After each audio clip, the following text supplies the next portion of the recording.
Pembacaan buku Tenggelamnya Kapal Van der Wijk, Buya Hamka. Bab pertama. Anak orang terbuang. Matahari telah hampir masuk ke dalam peraduannya. Dengan amat perlahan menurunkan perintah dari alam gaib, ia berangsur turun ke dasar lautan yang tidak kelihatan ranah tanah tepinya. Cahaya merah telah mulai terbentang di ufuk barat, dan bayangannya tampak mengindahkan wajah lautan yang tenang tak berombak. Di sana-sini kelihatan layar perahu-perahu telah berkembang, putih dan sabar.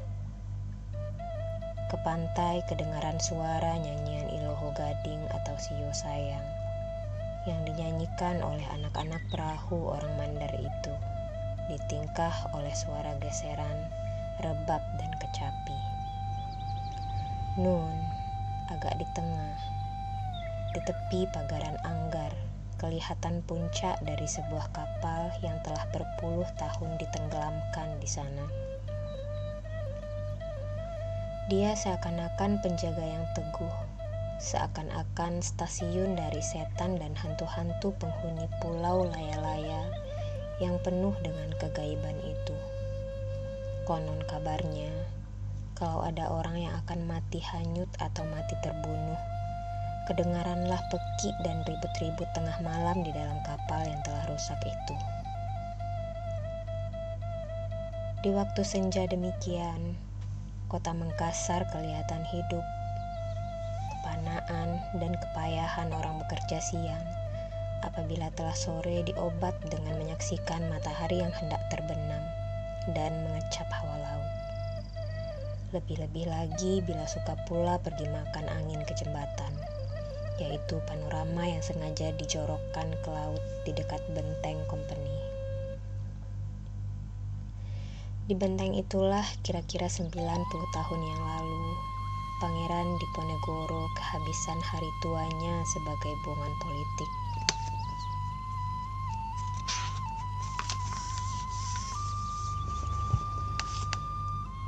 Sebelah timur adalah tanah lapang Karibosi yang luas dan dipandang suci oleh penduduk Mengkasar. Menurut tahayul orang tua-tua, bila mana hari akan kiamat, Kara Engdata akan pulang kembali. Di tanah lapang Karibosi akan tumbuh 7 batang beringin dan berdiri 7 buah istana, persemayaman 7 orang anak raja-raja, pengiring dari Kara Engdata. Jauh di darat kelihatan berdiri dengan teguhnya Gunung Lompo Batang dan bawah Kara Eng yang hijau nampak dari jauh. Dari jembatan besi itu akan kelihatanlah perkawinan keindahan alam dengan teknik manusia. Ke laut nampak kecantikan lautan, ke darat kebesaran Allah, dan ke sebelah kanan kelihatan pula Anggar baru. Anggar dari pelabuhan yang ketiga di Indonesia, sesudah Tanjung Perak dan Tanjung Priok. Di tepi pantai di antara Kampung Baru dan Kampung Mariso, berdiri sebuah rumah bentuk Mengkasar yang salah satu jendelanya menghadap ke laut.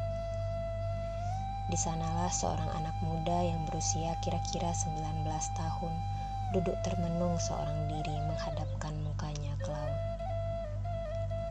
Meskipun matanya terpentang lebar, meskipun begitu asik dia memperhatikan keindahan alam di lautan Mengkasar, rupanya pikirannya telah melayang jauh sekali, ke balik yang tak tampak di mata, dari lautan dunia pindah ke lautan hayal.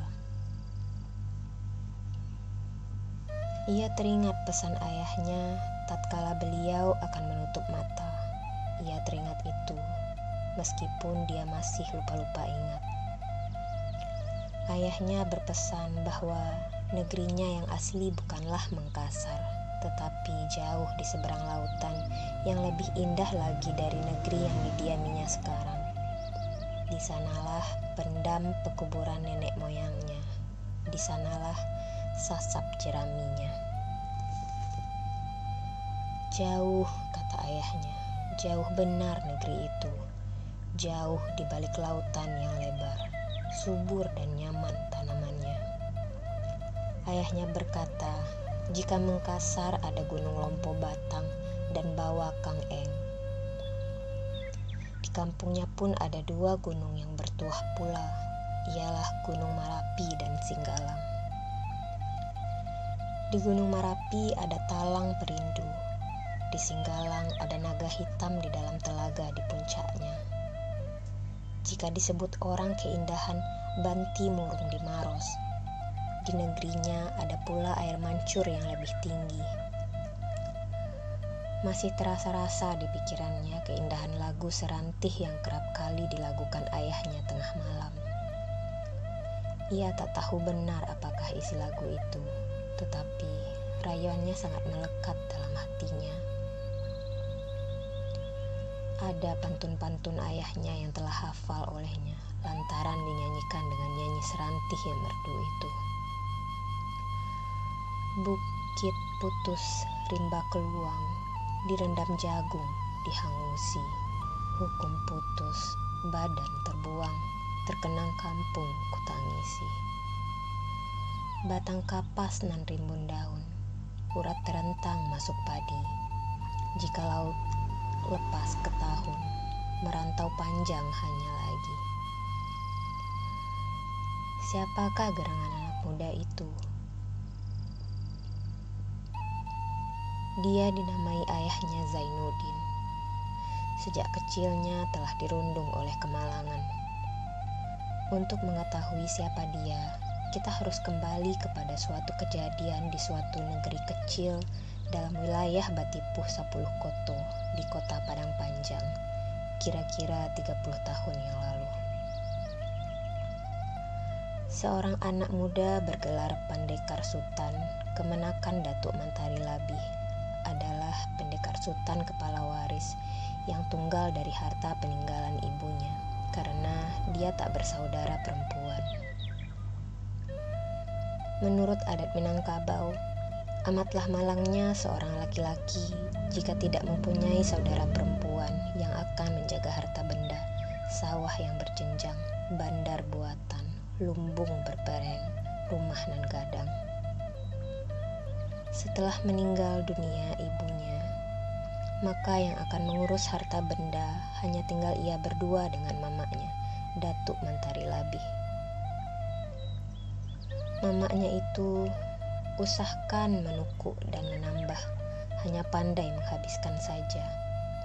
Harta benda, beberapa tumpak sawah, dan sebuah gong pusaka telah tergadai ke tangan orang lain. Kalau Pandekar Sultan mencoba hendak menjual atau menggadai pula, selalu dapat bantahan, selalu tidak semufakat dengan mamanya. Sampai ia berkata, daripada engkau menghabiskan harta itu, lebih baik engkau hilang dari negeri, saya lebih suka. Darah muda masih mengalir dalam badannya. Dia hendak kawin, hendak berumah tangga, hendak melawan laga kawan-kawan sesama gadang. Tetapi selalu dapat halangan dari mamanya, sebab segala penghasilan sawah dan ladang diangkutnya ke rumah anaknya. Beberapa kali dia mencoba meminta supaya dia diizinkan menggadai, bukan saja mamanya yang menghalangi, bahkan pihak kemenakan yang jauh, terutama pihak yang perempuan, sangat menghalangi, sebab harta itu sudah mesti jatuh ke tangan mereka menurut hukum adat. Nan sehasta, nan sejengkal, dan setampuk sebuah jari. Pada suatu hari, malang akan timbul. Terjadilah pertengkaran di antara mamak dengan kemenakan. Pandekar Sultan bersikeras hendak menggadaikan setumpak sawah untuk belanja istrinya. Karena sudah besar dan dewasa belum juga dipanjat ijab kabul, mamaknya meradang dan berkata, Kalau akan berbini, mesti lebih dahulu menghabiskan harta tua. Tentu habis segenap sawah di Minangkabau ini. Inilah anak muda yang tidak ada malu, selalu hendak menggadai, hendak mengagun. Perkataan itu dikatakan di atas rumah besar, di hadapan mamak-mamak dan kemenakan yang lain. Pandekar Sutan naik darah lantaran malu, tetapi masih ditahannya. Dia berkata, "Mamak sendiri juga pernah menggadai, bukan untuk mengawinkan kemenakan, tapi untuk mengawinkan anak mamak sendiri. Berapa tumpak sawah dikerjakan oleh istri mamak, kami tidak mendapat bagian." "Itu jangan disebut," kata Datuk Mentari Labih. "Itu kuasaku. Saya mamak di sini, menghitamkan dan memutihkan kalian semuanya dan menggantung tinggi membuang jauh. Meskipun begitu, hukum zalim tak boleh dilakukan." "Apa? Engkau katakan saya zalim?" kata Datuk Mentari Labih sambil melompat ke muka dan menyentak kerisnya, tiba sekali di hadapan Pandekar Sutan. Malang akan timbul sebelum dia sempat mempermainkan keris. Pisau belati Pandekar Sutan telah lebih dahulu tertancap di lambung kirinya mengenai jantungnya. "Saya luka, tolong." Cuma itu perkataan yang keluar dari mulut Datuk Mentari Labih, dan dia tak dapat berkata-kata lagi. Seisi rumah ribut. Beberapa orang mendekati Pandekar Sutan, tetapi mana yang mendekati, mana yang rebah. Sebab gelar pandekar itu didapatnya dengan keputusan, bukan sebarang gelar saja. Orang serumah itu ribut. Peki yang perempuan itu lebih-lebih lagi. "Amu, amu." Orang di kampung segera tahu tong-tong berbunyi. Penghulu kepala lekas diberitahu. Penghulu suku tahu pula. Beberapa jam kemudian Pandekar Sutan ditangkap dan Datuk Mentari Labih mati tidak beberapa jam setelah tertikam. Ketika Landrats bersidang di Padang Panjang, Pandekar Sutan mengaku terus terang atas kesalahannya. Dia dibuang 15 tahun. Ketika itu pembuangan Cilacap paling masyhur bagi orang hukuman Sumatera, laksana pembuangan sawah lunto bagi orang hukuman tanah Jawa dan Bugis. Dari pembuangan Cilacap, dia dibawa orang ke tanah Bugis. Ketika itu terjadi peperangan Bone yang masyhur. Serdadu-serdadu Jawa perlu membawa orang-orang rantai yang gagah berani untuk mengamankan daerah itu. Sebab Pandekar Sutan bergelar jago, itulah sebabnya dia menginjak tanah Mengkasar. Apa benarkah Pandekar Sutan seorang jago, seorang kejam yang gagah berani yang tiada mengenal kasih? Sebenarnya kejagoan dan kekejaman seorang itu bukanlah semuanya lantaran tabiat sejak kecil. Sebetulnya Pandekar Sutan hanya seorang yang bertabiat lemah lembut, lunak hati. Kalau bukan karena lunaknya, tidaklah akan selama itu dia menahan hati menghadapi kekerasan mamaknya. Tetapi tangan yang tertodong bermula, dan pergaulan di dalam penjara yang bersabung nyawa, yang keselamatan diri bergantung kepada keberanian memaksa dia melawan bunyi hati kecilnya. Dia menjadi orang yang gagah berani, disegani oleh orang-orang rantai yang lain. Di samping itu, dia seorang yang setia kepada kawan, pendiam, pemenung. Diam dan menungnya pun menambah ketakutan orang-orang yang telah kenal kepadanya. Dia telah menyaksikan sendiri kejatuhan Bone. Dia menyaksikan sendiri seketika kerajaan Goa takluk dan menyaksikan pula kapal Zeven Province menembakkan meriamnya di pelabuhan Parepare. Ketika dia mulai dipenjarakan, umurnya baru kira-kira 20 tahun. Kebetulan di dalam penjara dia telah dapat bergaul dengan seorang asal Madura yang telah lebih 40 tahun di dalam penjara bernama Kismu, buangan seumur hidup.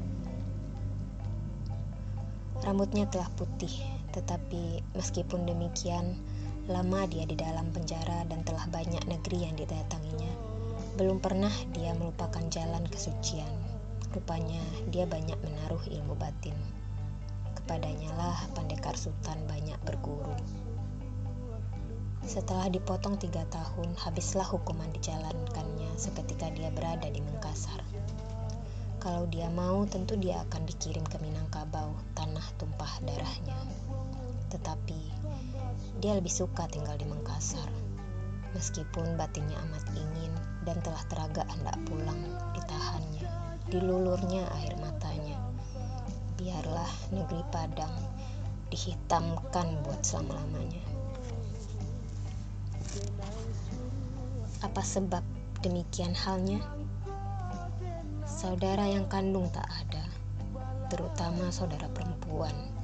Ibu tempat perlindungan orang laki-laki di negeri yang berbangsa kepada ibu itu telah lama pula meninggal. Meskipun dia akan diterima orang dengan muka manis, yang terkandung di dalam hati mereka tentu lebih pahit, sebab dia tak beruang. Kepulangannya menimbulkan cemburu hati keluarga-keluarga dalam persukuan. Kalau tidak Ranggasdi Tanjung, cuma nak empayan kain. Kalau tidak emas dikandung, dun sanak jadi rang lain. Tidak, dia tidak hendak pulang, meskipun hatinya meratap teragak pulang.